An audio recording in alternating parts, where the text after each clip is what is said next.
Hello everyone, welcome to this week's edition of the Foolish Fish Esoteric News with all your weekly update on the worlds of esoteric and occult book publishing and paraphernalia and events and art. And we're starting off with a bit of news that I added to the little newsletter last week, but since there wasn't a video, let's talk about Aidan Wachter's latest book, Changeling, a book of qualities, which has actually started shipping to people around the United States. I guess it'll be a couple of weeks until it arrives in Europe, but I'm very, very excited for this. I know many people are very excited for this. Aidan's first two books were just massive bestsellers, and rightly so. I've reviewed both of those books, and if this is anything like those two first books, then it's likely to do very, very well. The premise seems very interesting. Yeah, very, very excited to get my own hands on this one. Moving on to Hadean Press's hot off the press newsletter with a full schedule of the books that they intend to release over the upcoming months. And there's some very, very exciting stuff over here. I mean, every single one of these on this list looks so exciting.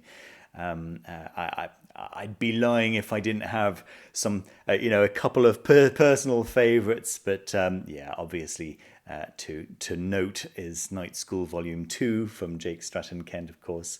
That's going to be a much sought after volume, no doubt. The Volume 1 came out.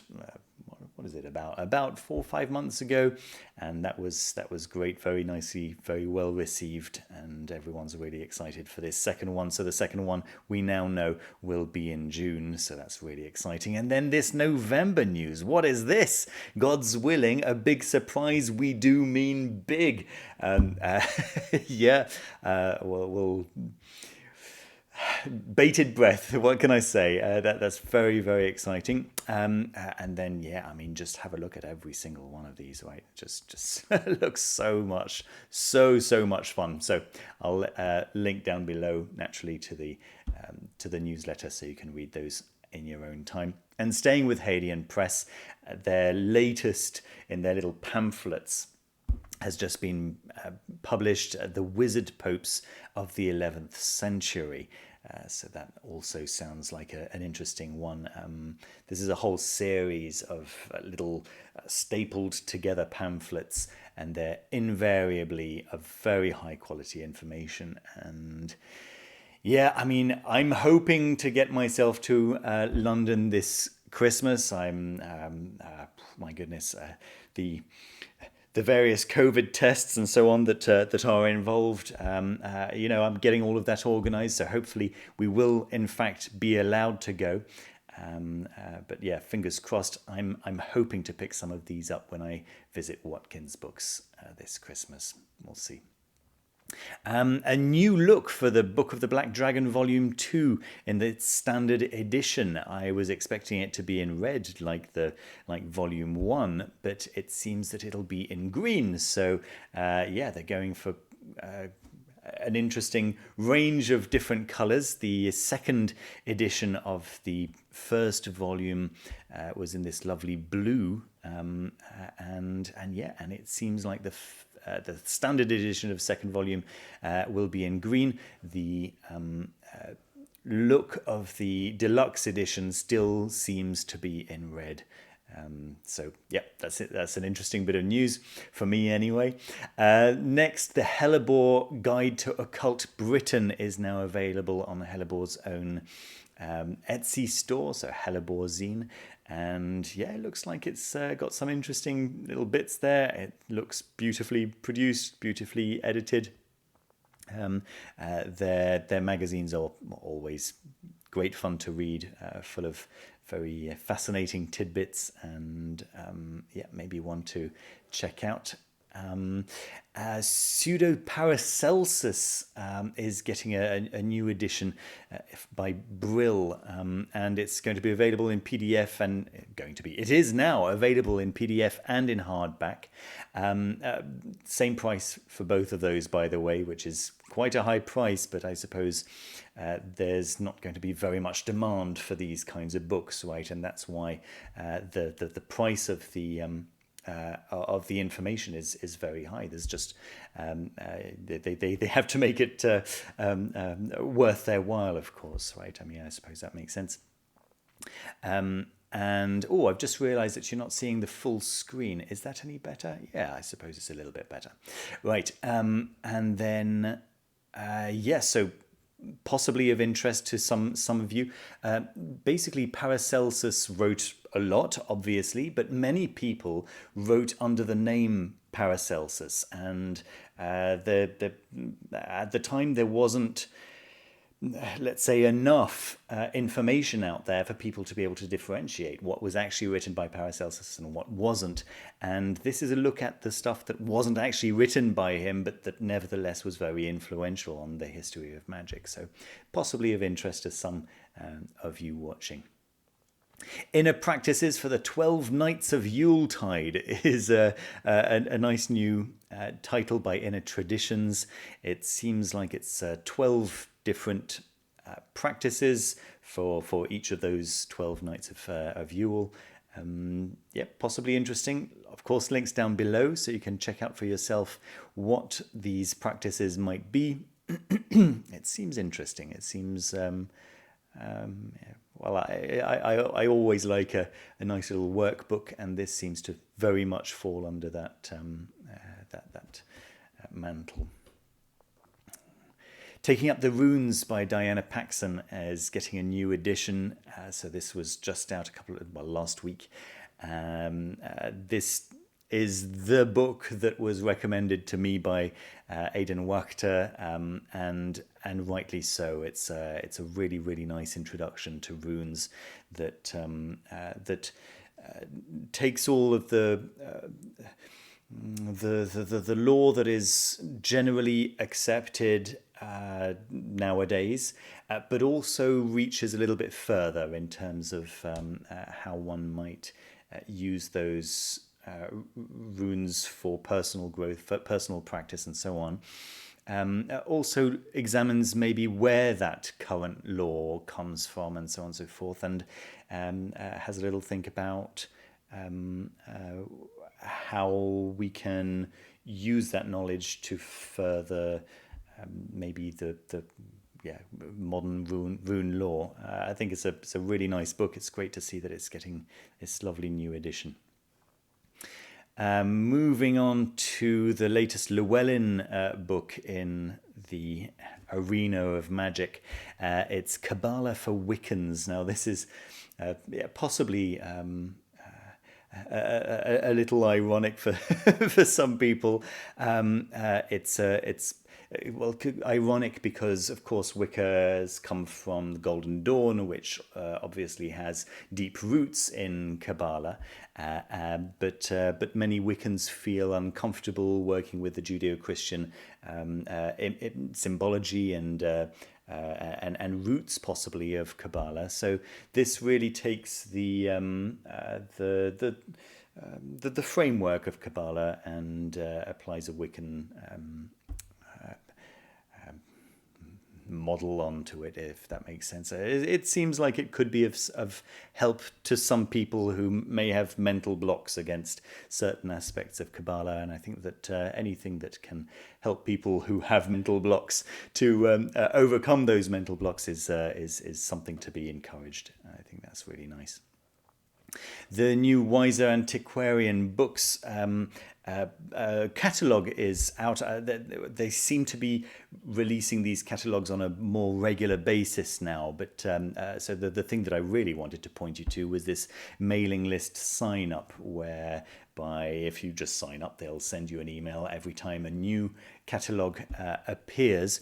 If I just click on the very latest one here, you'll see that many of them are out of stock, right, are sold, but many of them are not yet sold. Obviously, as soon as the catalogue is released, all of them are actually available.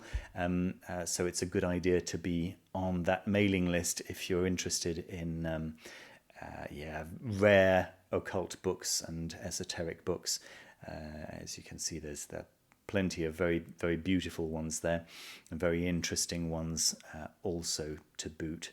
Yeah, I mean, the list goes on. You can see that there's actually 6 pages of these very, very cool, high quality stuff. Right. Oh my goodness, Merrily, thank you so much for drawing my attention to Haus Nostromo. So this is a European-based company who sell, who curate some really great esoteric and occult stuff, whether it's books or materials, and they are, as far as I know, I've not found any other provider who sell the Fiddler's Green books in Europe. That's really, really cool to see them making those available to us on this side of the pond. But as you can see, there's a big mix here of lots of very cool stuff, exactly the kind of stuff that I love, right? You can click on all there, or you can actually go to have a look at the various publishing houses and artists that they sell stuff from. So that's really, really nice. Yeah. Have a look at their prints. Have a look at the books that they offer. Have a look at the jewelry that they offer, and the paraphernalia. Lots and lots of really, really cool stuff if you're based in Europe. This was very interesting for me. The Gallery of Magick have just released this announcement, and this is basically what it is Damon Brand saying, "Hey, we've got this new Patreon." I wasn't a massive fan of the way this was written. It felt surprisingly, maybe a little bit out of touch. I am probably Damon Brand's #1 fan, and I will naturally support Damon Brand's Patreon. I'm not sure if he was actually the one who wrote this. It came across as a little bit snake oily. I'm not sure. Maybe others also got the same impression. But then I realized so the idea is that in exchange for your support. Again, I think it's the way it was phrased. It was what you're getting is that you will get this. We will add you to our to this ritual, right? So that you will get all of this extra power. And well, when I think about it, actually, that's kind of what I do for my level 3 members. However, I don't know. I feel like what I'm doing is asking for support, and I'll do this as a token of gratitude. But here it seems like buy this amazing thing, and you will become the greatest wizard. Who knows? Maybe that's exactly what the effect will in fact be, and knowing everything else that Damon Brand has ever done, and the Gallery of Magick have ever done, I'm sure that it is going to be good quality stuff, right? It's going to be really nice. Again, I feel like there might be a little effort on the reader's part to maybe dissociate the possibly. How to put it? Just not very skillfully written advertisement. I think that's all it's down to, is that the advertisement just wasn't very skillfully written. But it's really nice to see that the Gallery of Magick are in fact setting up a Patreon now that they have come to the end of their run of books that they wanted to publish. It's natural that they're going to need support from the people who have benefited from their work and from their offerings and so on and so forth. So yeah, I think it's reasonable to cut them a little bit of slack and assume just assume the best in this particular case. That's the way I felt about that whole thing.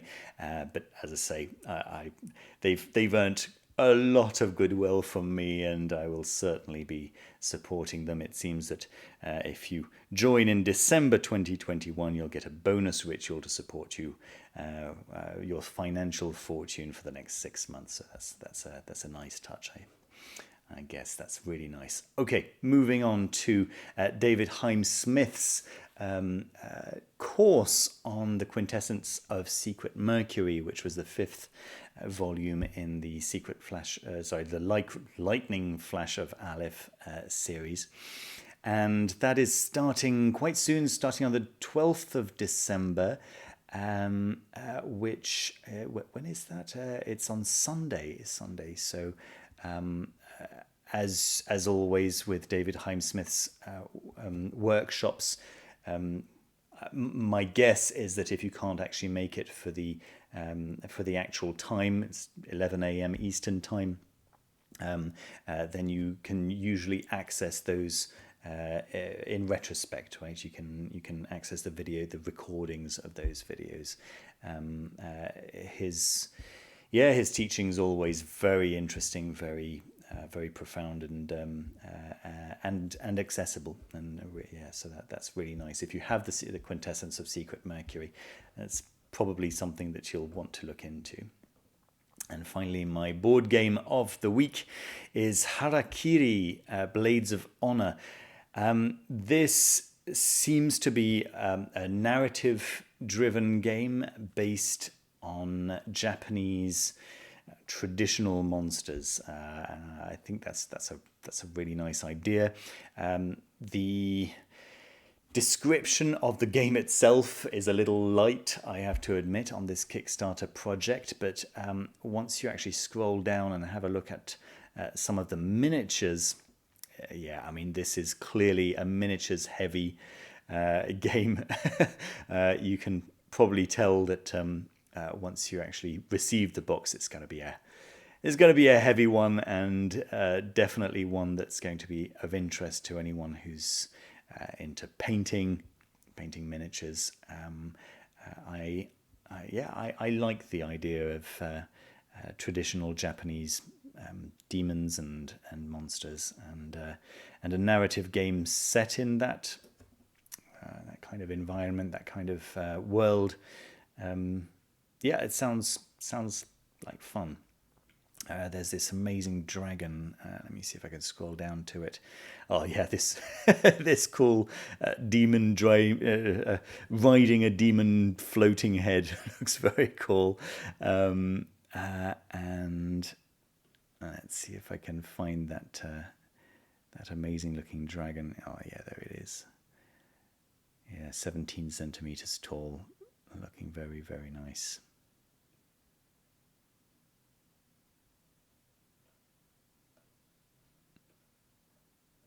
There he is, all painted. Very cool. There we are. Links down below, naturally, as every week. Thank you ever so much, everyone, for watching today. Thank you for joining me. And yeah, see you very soon. Oh yeah, leave a thumbs up if you if you enjoyed the video. That would really, really help me. And subscribe if you haven't done so already. And yeah, see you very soon with another video. Take care of yourselves. Bye-bye.